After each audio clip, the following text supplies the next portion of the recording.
Bagi bangsa ini kami berdiri dan membawa doa kami kepadamu.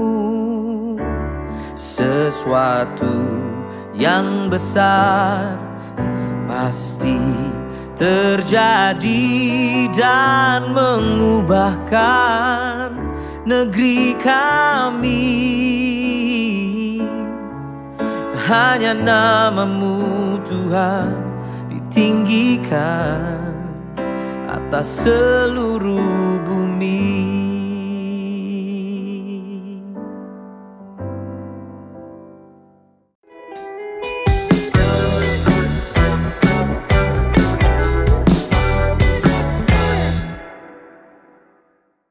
Shalom saudara-saudara yang diberkati oleh Tuhan. Beberapa waktu ini saudara, kami Nusa Tenggara Timur secara khusus mengalami goncangan yang begitu hebat saudara. Karena badai beberapa waktu yang lalu saudara, siklon tropis badai Seroja saudara ya. Dari kejadian tersebut beberapa waktu yang lalu menghancurkan rumah warga, tempat usaha dan lain sebagainya saudara kasih. Tapi saya percaya bahwa apa yang terjadi atas seizin Tuhan saudara ya. Firman Tuhan berkata, Amos pasal yang ketiga ayat yang ke-6 dikatakan bahwa adakah sangkakala ditiup di suatu kota dan orang-orang tidak gemetar? Adakah terjadi malapetaka di suatu kota dan Tuhan tidak melakukannya? Saya percaya bahwa semua atas seizin Tuhan, termasuk badai yang dialami oleh kami beberapa waktu yang lalu. Dan selalu saudara ada tujuan, ada maksud daripada apa yang Tuhan lakukan buat setiap kita. Mungkin Tuhan mau supaya kita lebih bergantung kepada Tuhan, berharap kepada Tuhan, bukan bergantung kepada manusia, bukan bergantung kepada kekuatan kita sendiri.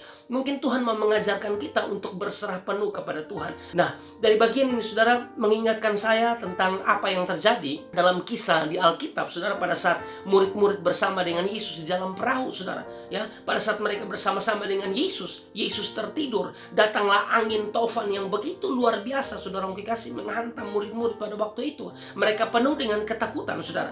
Nah, dari kisah tersebut ada beberapa hal yang perlu kita pelajari saudara. Yang pertama saudara, bahwa berjalan bersama dengan Tuhan bukan berarti tidak ada masalah, tidak ada badai, tidak ada persoalan. Pasti ada, tapi Dia Tuhan yang tidak membiarkan kita berjalan sendiri. Dia Tuhan yang pasti menolong setiap kita. Ingat baik saudara bahwa badai tidak permanen. Badai pasti berlalu saudara. Selalu ada pelangi sehabis hujan. Teruslah bergantung pada Tuhan saudara.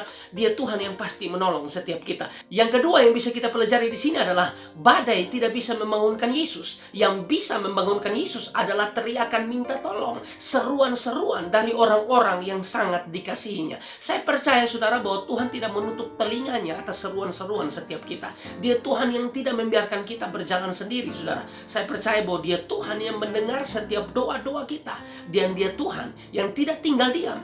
Dia Tuhan yang pasti menolong kita melakukan yang terbaik bagi kita. Nah, yang ketiga yang bisa kita pelajari adalah Tuhan kita jauh lebih besar daripada badai, persoalan, masalah yang dialami. Tuhan jauh lebih besar. Untuk itu saudara, jangan fokus kepada badai, masalah, persoalan yang kita hadapi, karena itu akan melemahkan iman kita. Mari fokuslah kepada Tuhan kita yang besar, kepada Tuhan kita yang hidup saudara, karena Dia Tuhan yang pasti memberikan pertolongan bagi setiap kita. Yang keempat saudara yang bisa kita pelajari di sini adalah Tuhan pegang kendali. Tahukah saudara bahwa latar belakang dari murid-murid adalah seorang nelayan, tapi pada saat mereka ada dalam situasi yang sulit saudara, terlihat jelas mereka tidak bisa mengendalikan situasi atau keadaan. Yang bisa mengendalikannya hanya Yesus. Oleh karena itu saudara, percayalah saudara bahwa dalam hidup ini saudara, Tuhanlah yang bisa pegang kendali. Oleh karena itu saudara, belajarlah bergantung kepada Tuhan, belajarlah berserah kepada Tuhan. Berserah bukan berarti kalah. Berserah artinya kita memberikan kendali hidup kita kepada Tuhan saudara ya. Karena Tuhan terkadang membiarkan kita ada dalam situasi yang tidak bisa kita kendalikan, supaya kita sadar benar bahwa hanya Tuhan yang bisa mengendalikannya saudara ya. Untuk itu saudara, firman Tuhan berkata dalam Amsal 18 ayat yang ke-10, nama Tuhan adalah menara yang kuat, kesanalah orang benar berlari dan ia menjadi selamat. Hanya ini yang saya bisa sampaikan kepada saudara-saudara semua, dan khusus kepada warga Nusa Tenggara Timur, tetap kuat, karena percayalah saudara bahwa Tuhan tidak meninggalkan setiap kita. God bless.